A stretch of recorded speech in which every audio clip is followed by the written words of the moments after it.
Assalamualaikum dan selamat sejahtera kepada murid-murid semua. Pada hari ini kita teruskan pembelajaran fizik tingkatan 5 KSSM bab 1 daya dan gerakan 2 dan lebih berfokus kepada topik 1.3 keseimbangan daya. Cikgu harap pada akhir pembelajaran ini murid-murid dapat menerangkan maksud daya berada dalam keseimbangan, melakarkan segitiga daya bagi tiga daya yang berada dalam keseimbangan dan menyelesaikan masalah melibatkan keseimbangan daya. Pada pembelajaran yang lepas, murid-murid telah mempelajari daya paduan dan telah tahu bagaimana untuk mendapatkan daya paduan. Jadi, konsep keseimbangan daya ini adalah berdasarkan daya paduan atau nama lainnya iaitu daya bersih yang bertindak pada suatu objek adalah sifar. Juga, konsep keseimbangan daya ini juga adalah berdasarkan hukum gerakan Newton ketiga yang menyatakan bahawa setiap tindakan terdapat tindak balas yang bertindak pada arah bertendangan dengan magnitud yang sama. Suatu objek dikatakan berada dalam keseimbangan daya apabila daya-daya yang bertindak ke atasnya menghasilkan daya paduan sifar. Contoh objek yang berada dalam keseimbangan daya adalah objek pegun. Okey, objek ini dikatakan pegun di atas meja berada dalam keseimbangan daya. Jadi, daya graviti sedang bertindak ke atasnya ataupun berat objek sedang bertindak ke atasnya. Okay, terdapat satu lagi daya yang bertindak ke atas objek supaya objek itu berada dalam keseimbangan.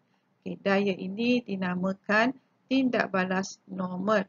Okay, jadi mengikut hukum gerakan Newton ketiga, setiap tindakan akan terdapat tindak balas. Jadi di sini, tindakan ke atas objek ini adalah daya graviti atau berat, manakala tindak balasnya adalah tindak balas normal.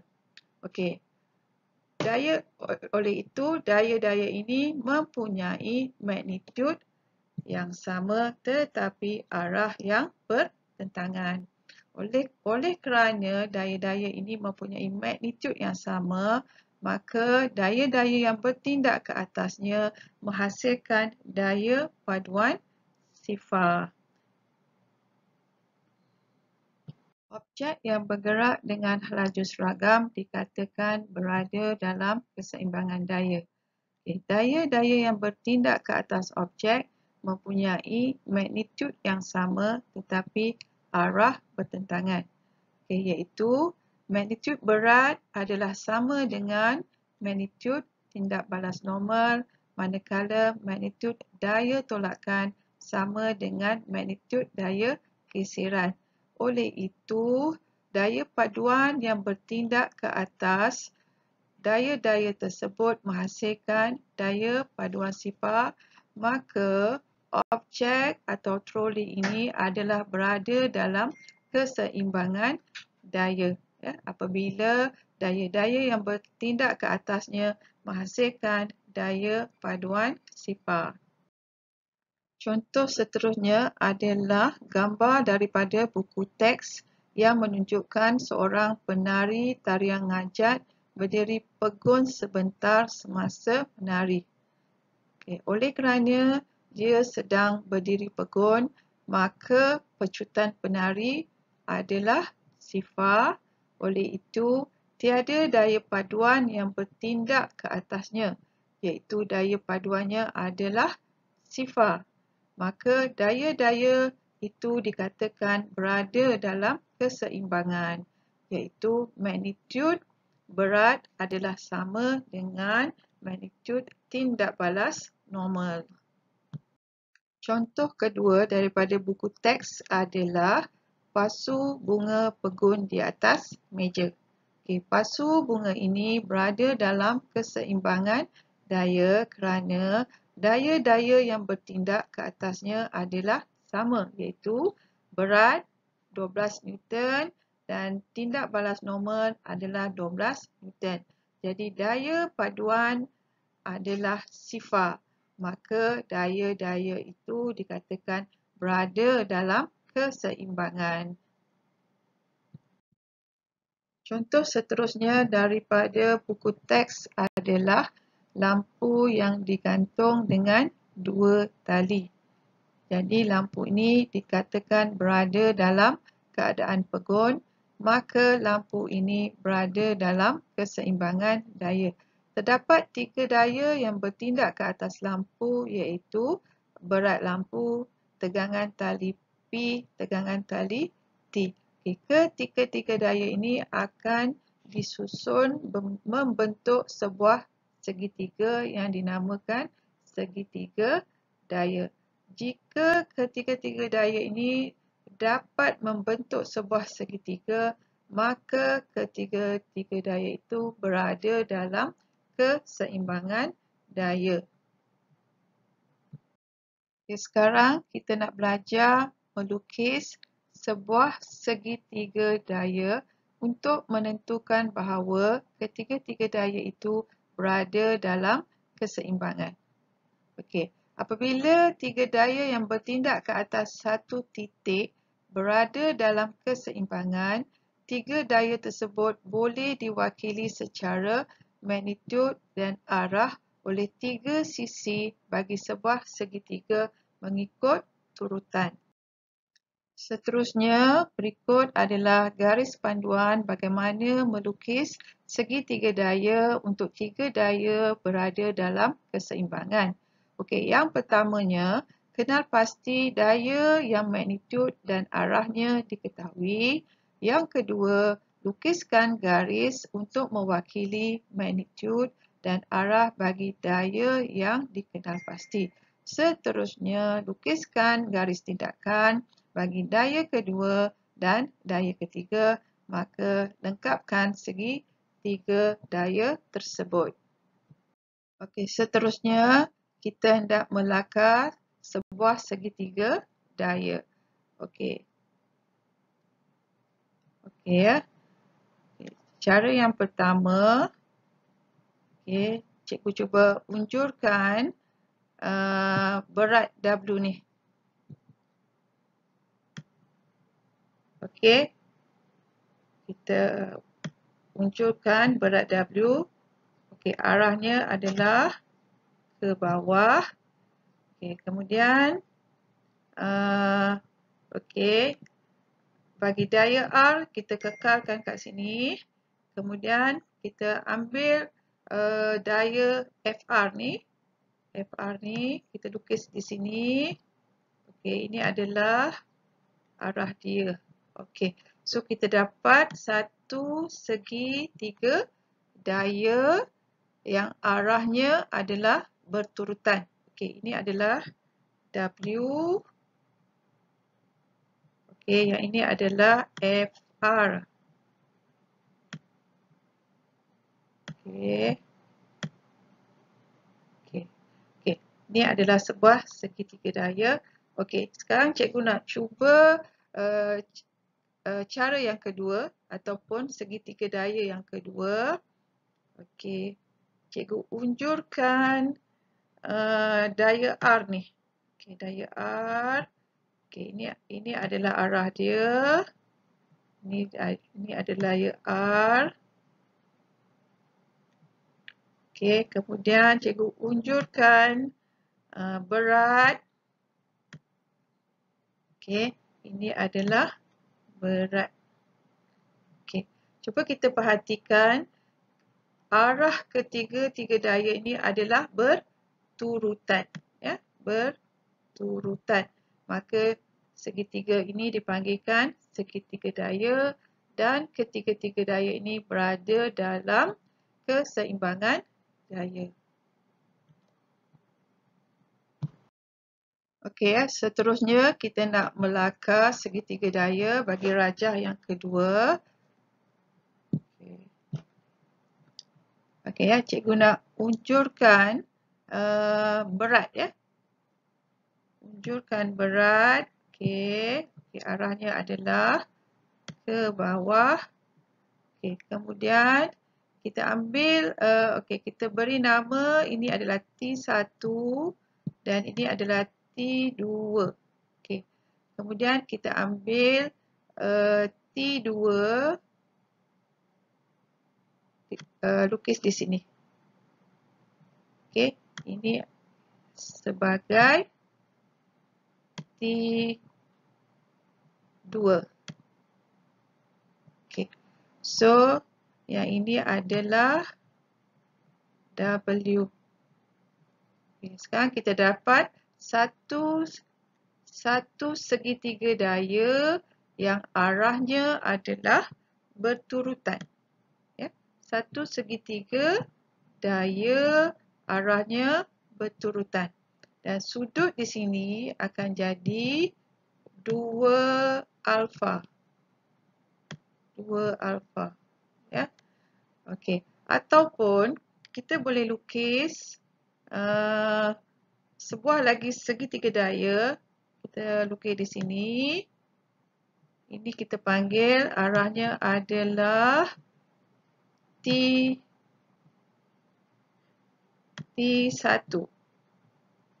T1.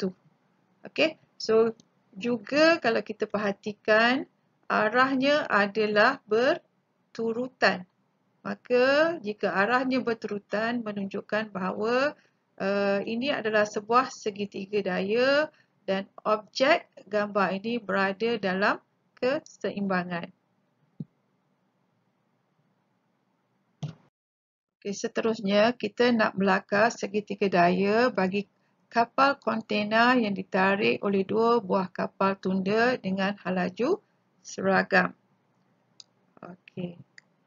Okay, sekarang cikgu hendak unjurkan daya R. Daya R di sini.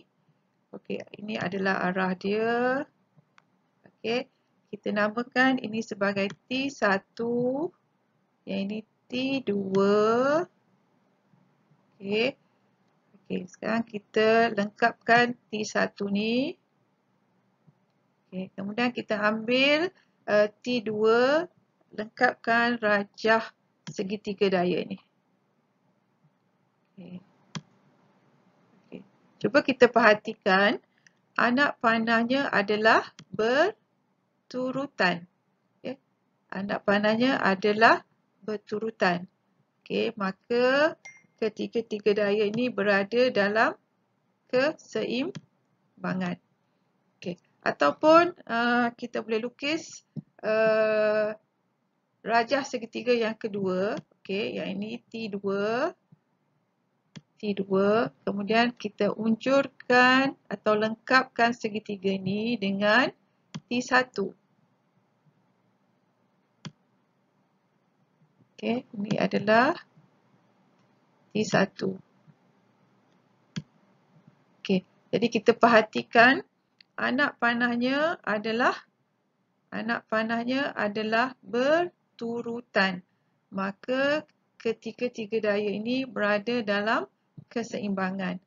Jadi kapal yang bergerak dengan halaju seragam ini berada dalam keseimbangan. Okey, seterusnya kita nak menyelesaikan masalah melibatkan keseimbangan daya. Okey, contoh yang pertama, rajah 1.26 menunjukkan sebuah lampu yang digantung dengan 2 utas tali. Tegangan tali T adalah 8 Newton dan tali itu mencondong pada sudut 60 darjah seperti yang ditunjukkan dalam rajah. Hitungkan magnitud tegangan tali P dan berat lampu W. Soalan ini boleh diselesaikan dengan menggunakan 2 kaedah, iaitu leraian daya ataupun kaedah segitiga daya. Cikgu nak tunjukkan kaedah menggunakan leraian daya dulu.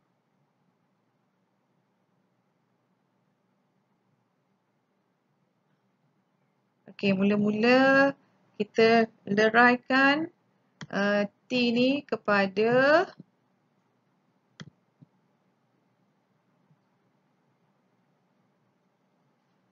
Ty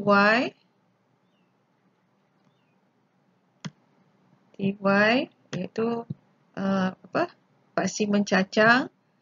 Okey, kemudian kita leraikan kepada Tx.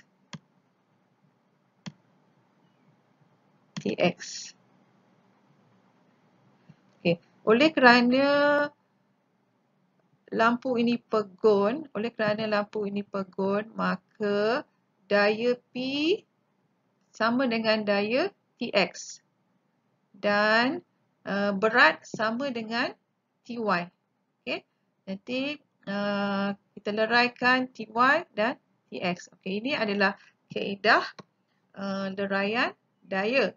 Okey, kaedah kedua adalah kita hendak melukis segitiga daya. Okey, bagaimana kita nak lukis segitiga daya tu? Okey, cikgu lukis di sini. Okey, ini adalah daya T. Okey, kemudian kita lukis daya W.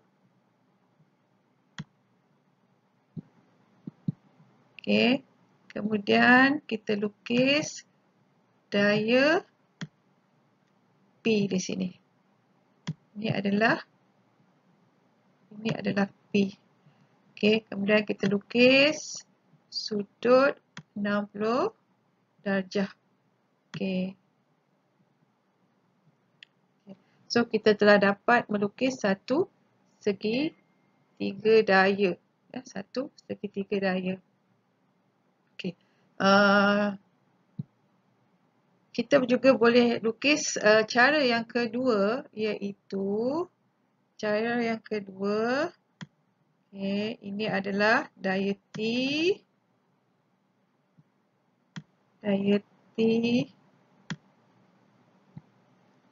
Kemudian P.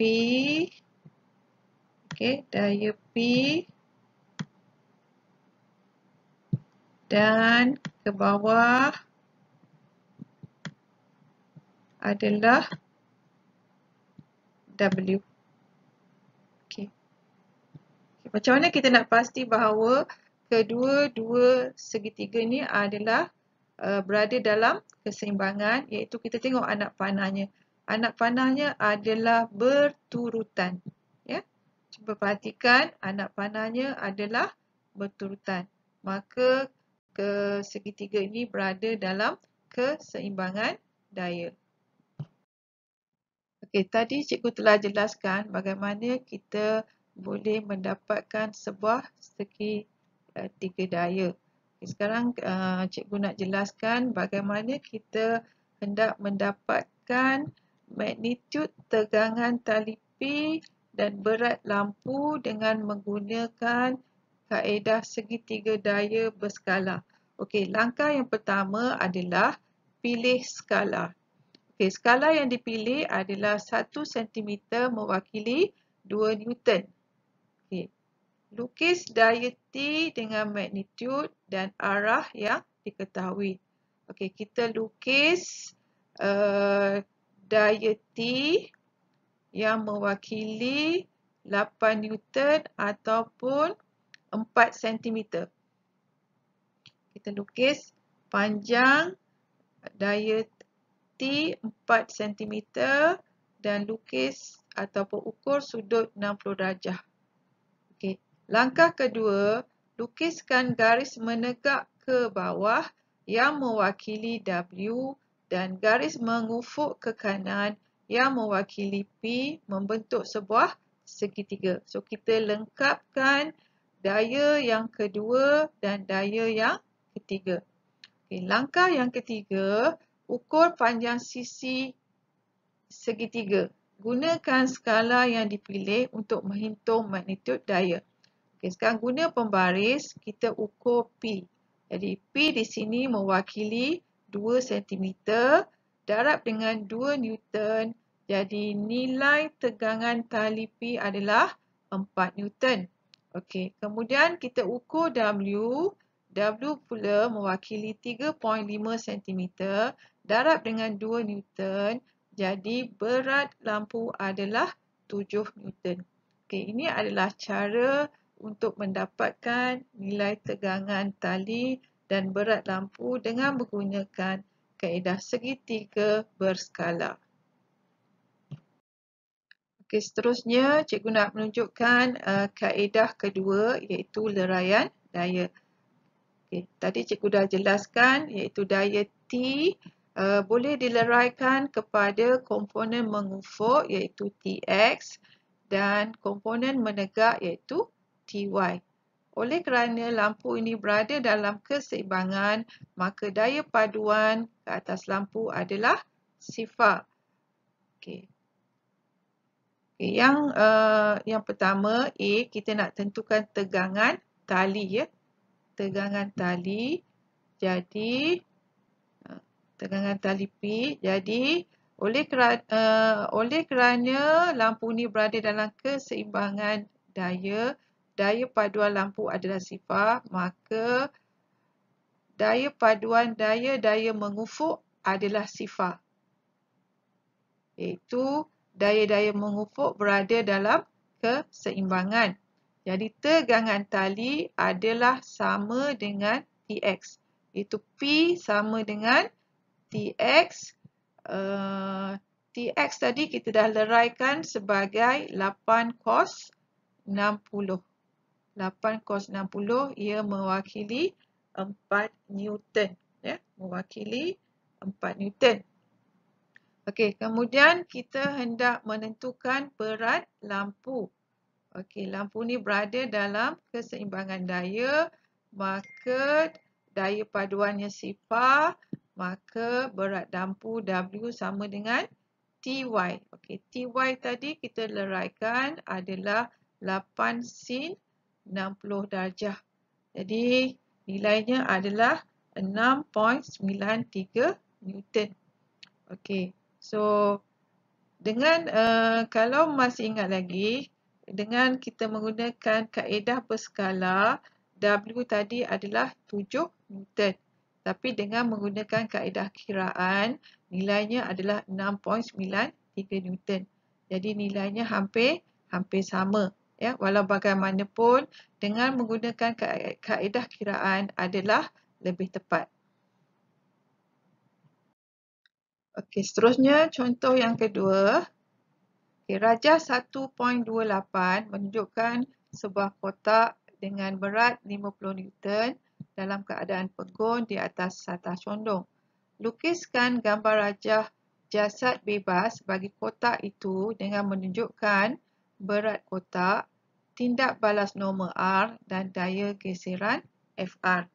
Okey, yang ini gambar rajah bawah ni telah menunjukkan berat kotak, tindak balas normal dan daya geseran. Okey, seterusnya soalan B.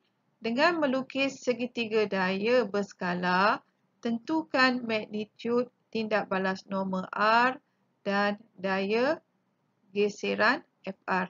Okey, sekarang kita nak melukis satu segitiga daya berskala. Okey. Okey, mula-mula cikgu unjurkan berat ya. Okey, ke atas. Okey, ini adalah berat dan cikgu ambil satu daya FR ni daripada R ni.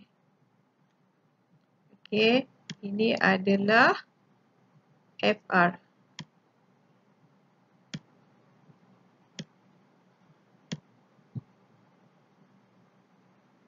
Okey, jadi kita perhatikan ketiga daya ini arahnya berturutan, maka ketiga-tiga daya ini berada dalam keseimbangan.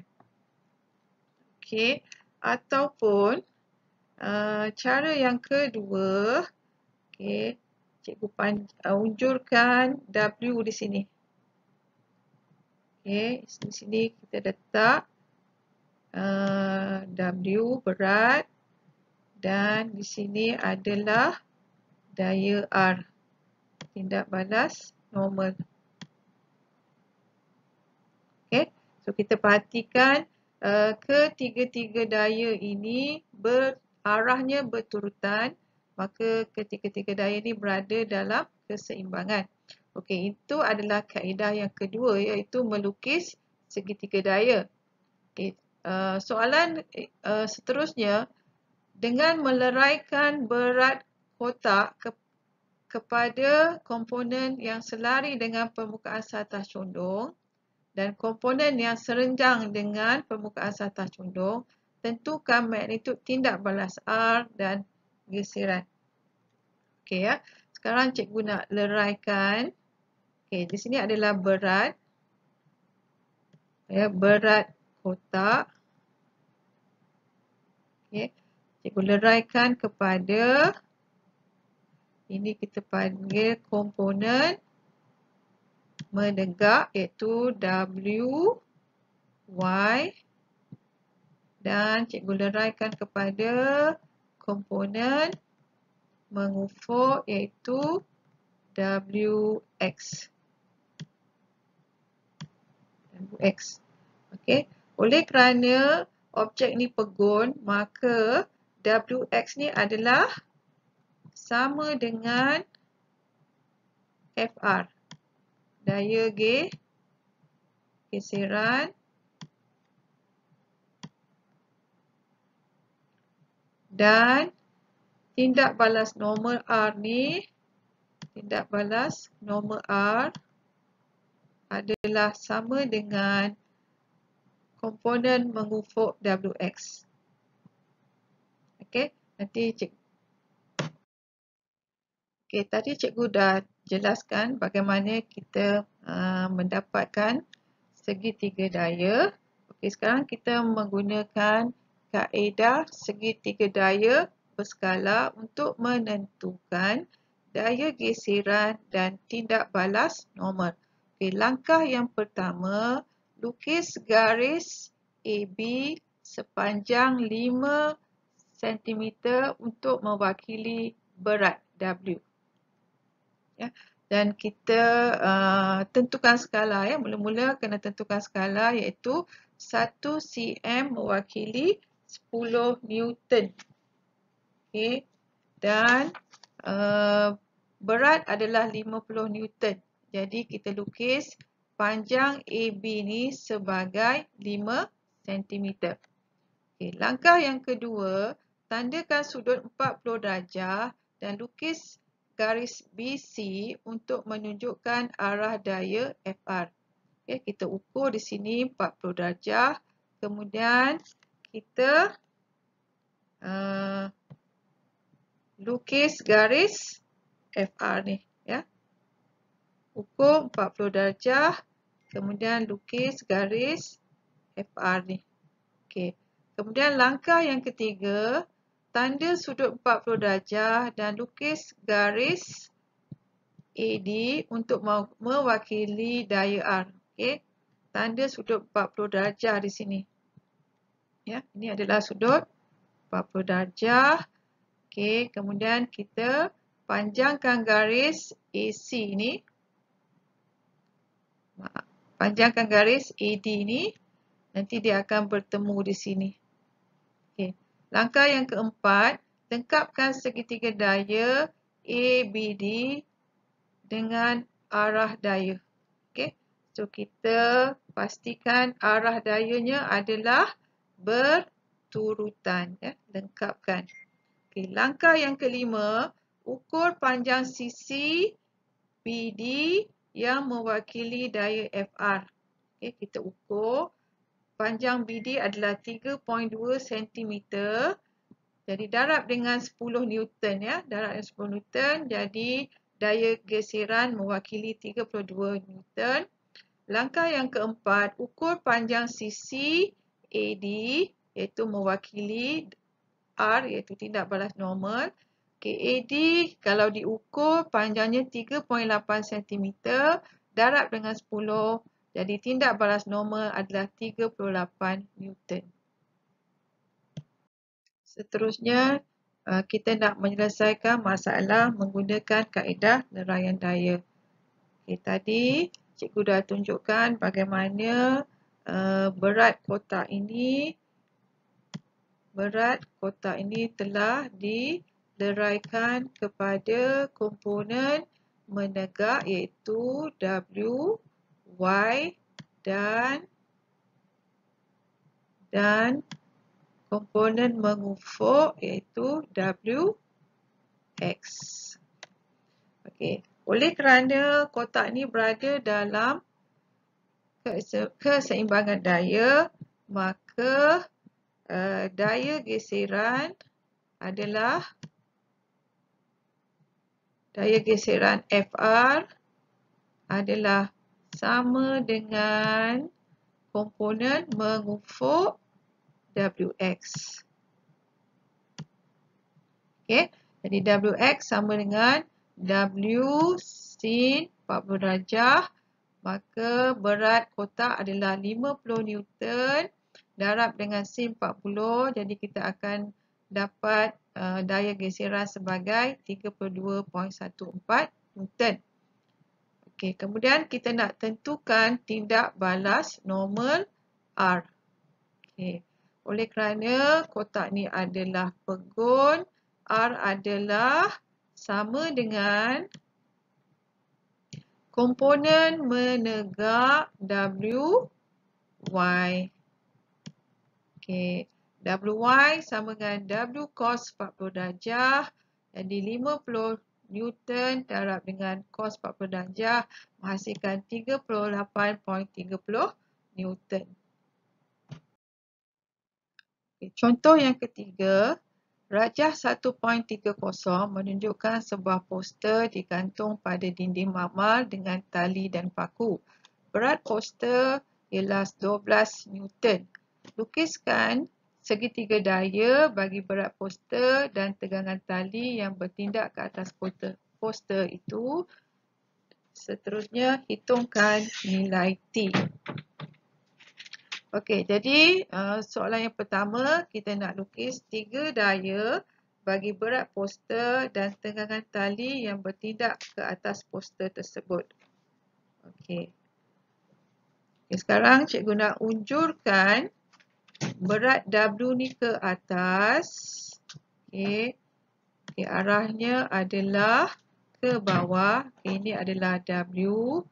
Okey, kita namakan tegangan tali ini sebagai T1, tegangan tali ini sebagai T2. Sekarang kita unjurkan T2 di sebelah sini. Okey, sebab arah T2, okay, ini adalah arah T2. Jadi kita dapat satu segitiga daya. Ya. Macam mana kita nak tentukan bahawa ini satu segitiga daya? Kita tengok arahnya adalah berturutan. Okay. Ataupun kita bina satu lagi segitiga daya, kita letak T1 di sini. T1. Ini adalah T1. Okey, kita semak. Adakah arah-arahnya berturutan? Okay, jika arah-arahnya berturutan, maka ini adalah satu segitiga daya. Ya, maksudnya ketiga-tiga daya ini berada dalam keseimbangan. Okey, ini sebelah ni telah ditunjukkan satu rajah segitiga daya. Segitiga daya telah dilukis. Kemudian soalan seterusnya, kita hendak menentukan tegangan tali. Jadi kaedah yang paling sesuai adalah menggunakan hukum sinus. Ya, hukum sinus. Okey, di sini di sebelah ni atas ni cikgu dah tunjukkan apa dia hukum sinus. Okey, harap kamu faham maksud hukum sinus. Jadi sekarang kalau kita perhatikan T ni adalah bertentangan dengan 55 darjah, 12 Newton bertentangan dengan 70 darjah. Jadi mengikut hukum sinus, T adalah per sin 55 darjah 12 per sin 70 darjah. Jadi kita menggunakan kalkulator, kita dapati bahawa jawapan ataupun tegangan tali adalah sama dengan 10.4 Newton. Itu saja pembelajaran kita pada hari ini. Diharap penjelasan ini dapat membantu murid untuk memahami keseimbangan daya. Sekian, terima kasih.